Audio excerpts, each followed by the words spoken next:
अस्सलामुअलैकुम, good morning.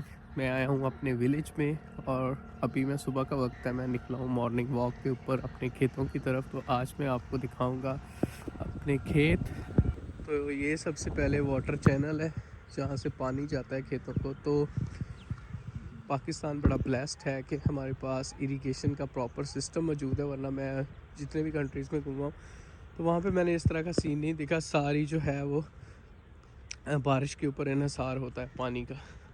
तो हम जो है canal water directly from river जो है वो यूज़ करते हैं, और रिवर का जो पानी होता है वो बहुत बेहतर होता है ज़राअत के लिए एज़ कम्पेयर टू बारिश के, क्योंकि जो दरिया का पानी होता है उसमें मादनियात भी हल हुई होती हैं जो कि पौधों की ग्रोथ के लिए ज़रूरी होती हैं। और ये सड़क सेंटर ऑफ द वे हमारी ज़मीन से गुज़रती है। एक्चुअली ये हमारी ज़मीन का ही पार्ट है, ये वाटर चैनल और ये दोनों चीज़ें। तो ये म्यूचुअल एग्रीमेंट होता है कि अगर ये लोगों को आपने सड़क का रास्ता देना है। तो हमारे खेतों को जो नहर आती है वो हेड पंजनत से आती है। बेसिकली ये जो सारा एरिया है ये बहावलपुर का जो है नवाब ऑफ बहावलपुर ने आबाद किया था, ज़री रकबे डिस्ट्रीब्यूट करके लोगों को। और इंडस वैली प्रोजेक्ट के नाम से उन्होंने ये प्रोजेक्ट शुरू किया था, जिससे क्या था कि सारे इलाके को एक सरखेज़ खित्ते के अंदर तब्दील करना था। यूजुअली ये जो हमारी ज़मीन भी है ये पहले डेजर्ट थी, तो इसको लेवल किया गया है। लेवल करने के बाद जो है वो इसको काफ़ी टाइम लगा है ज़रखेज़ होते होते, क्योंकि हम इसमें different nutrients, organic matter, fertilisers वगैरह डालते रहे। पौधों की जो बाकियात हैं वो भी गल सड़ने के बाद अब ये ज़मीन जो है माशाल्लाह बहुत ज़रखेज़ हो गई है, और इसके ऊपर जो गंदम की एवरेज है वो भी बहुत अच्छी है माशाल्लाह। ये जो दरख्त आपको नज़र आ रहे हैं जिनके ऊपर कोई पत्ते नहीं है, कोई शाखें भी इनकी काटी हुई हैं, तो ये इसको बोलते हैं शरी का दरख्त, शरी। तो इस के जो पत्ते होते हैं वो जानवरों की खुराक के लिए इस्तेमाल होते हैं। यूजुअली ऑफ द सीज़न जब चारा नहीं होता तो इनके पत्ते जो हैं वो यूटिलाइज़ करते हैं जानवरों की खुराक के लिए। तो ये भी मैंने काफ़ी तादाद में लगवाए हुए हैं, आप देख सकते हैं वो एट दी एंड। और ये हम यूजुअली आपने देखा होगा जितने भी दरख्त लगे हुए हैं ये वाटर चैनल के ऊपर लगे हुए हैं। इसकी रीज़न ये है कि जब हम पानी लगाते हैं तो कुछ पानी जो है वो रह जाता है नीचे, ये आप देख सकते हैं।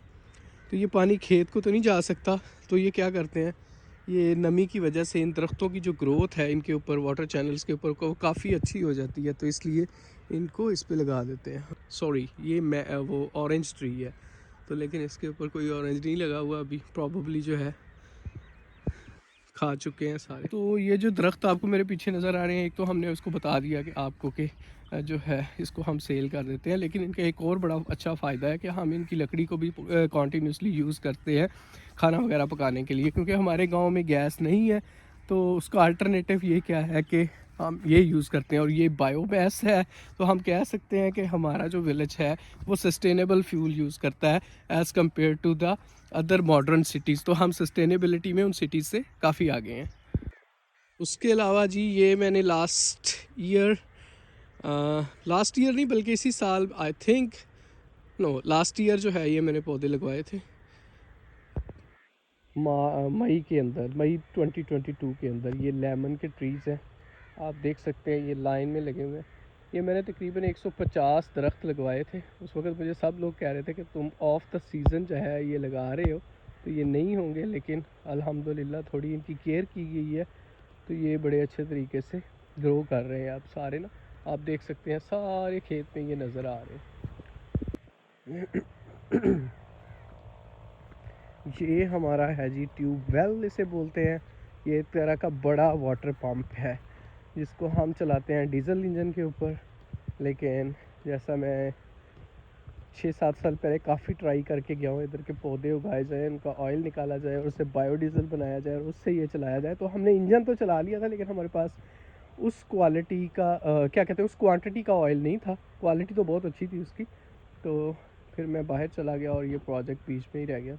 एक्चुअली हम यूज़ तो कैनाल वाटर ही करते हैं, ये मैंने आपको दिखाया जो दरिया से आता है, लेकिन क्या होता है कि ये कॉन्टीन्यूस नहीं है। सम टाइम्स जो है आपको पता है मौसमियाती तब्दीलियाँ हैं, कभी बहुत ज़्यादा बारिश हो जाती है और कभी क्या होता है कि खुश्क साली आ जाती है, और तो दरियाओं में इतना ज़्यादा पानी नहीं होता। और हमारा इलाका वैसे भी जो है वो टेल पे है, एंड के ऊपर है पंजाब के। तो हमें बहुत कम पानी पहुंचता है मेरे एरिया तक। तो हम क्या करते हैं फिर अपनी फ़सलों को बचाने के लिए एक जो बैकअप सिस्टम है वो ये ट्यूबवेल लगाया हुआ। ऑल्दो ये ट्यूबवेल का पानी इतना अच्छा नहीं है इरिगेशन के लिए, उसकी रीज़न ये है कि यहाँ पर ज़मीन के अंदर नमकियात का लेवल बहुत ज़्यादा हाई है, यानी टीडीएस लेवल बहुत ज़्यादा हाई है, जिसकी वजह से ये फ़सलों के लिए नुकसानदेह होता है। तो एक दो दफ़ा लगाने से तो कोई ख़ास इफ़ेक्ट नहीं होता फ़सलों को, लेकिन अगर हम कंटिन्यूस यूज़ करते रहें तो डेफ़िनेटली ये मैंने देखा है यहाँ पे ज़मीनें ख़राब हुई हुई हैं। तो हम इसका इतना ज़्यादा यूज़ नहीं करते, ओनली जब खुश्क साली होती है, थोड़ा बहुत ज़रूरत होती है पौधों को, तो उस वक़्त हम इसका यूज़ करते हैं। व्यूअर्स, ये जो खेत होते हैं यहाँ पे अगर आप खामोश होकर बैठें तो बड़ी खूबसूरत और सुरीली आवाज़ें सुनने को मिलती हैं।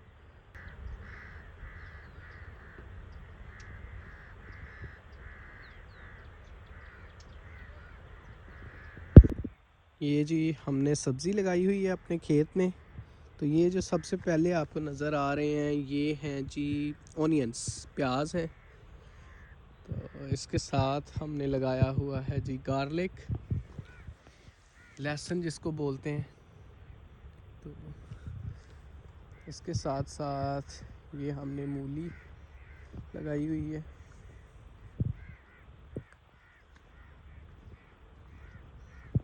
उससे थोड़ा सा आगे आ जाएं तो ये पालक और मेथी वगैरह इस तरह की चीज़ें लगाई हुई है। ये मेथी का पौधा है, इसी तरह ये मेथी का पौधा है। तो ये सारी मेथी लगी हुई है, ये इसके दरमियान में भी, और कुछ जगह पे मुझे कोरिएंडर जिसको हम धनिया बोलते हैं वो भी नज़र आ रहा है।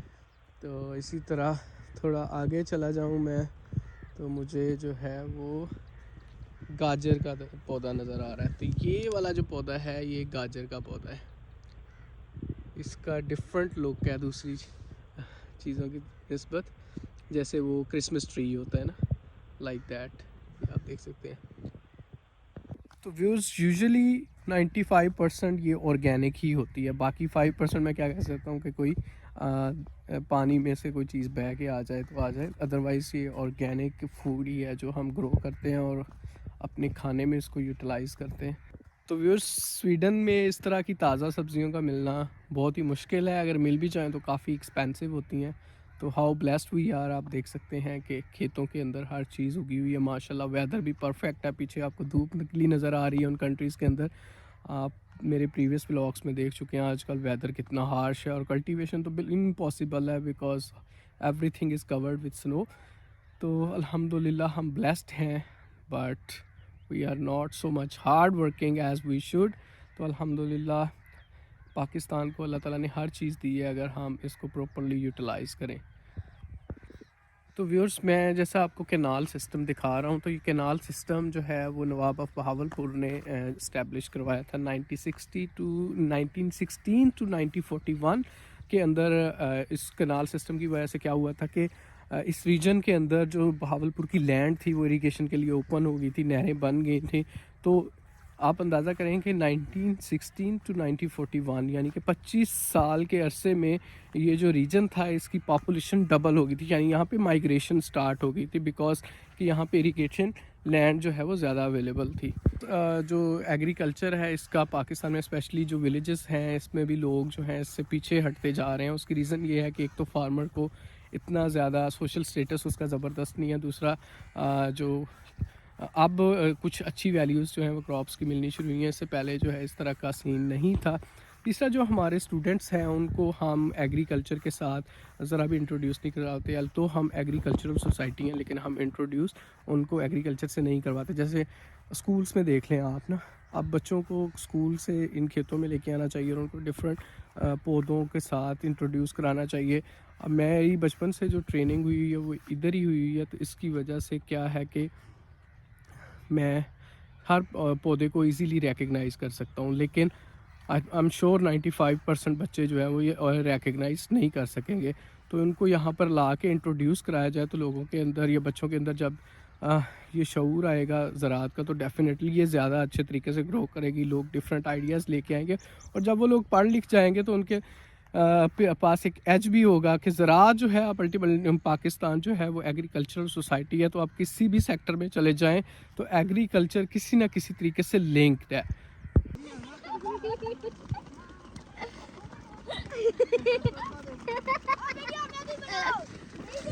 क्या हाल है भाईजान? हमने वीडियो बनाई है, फॉर यू करना, फॉलो करना, लाइक करना।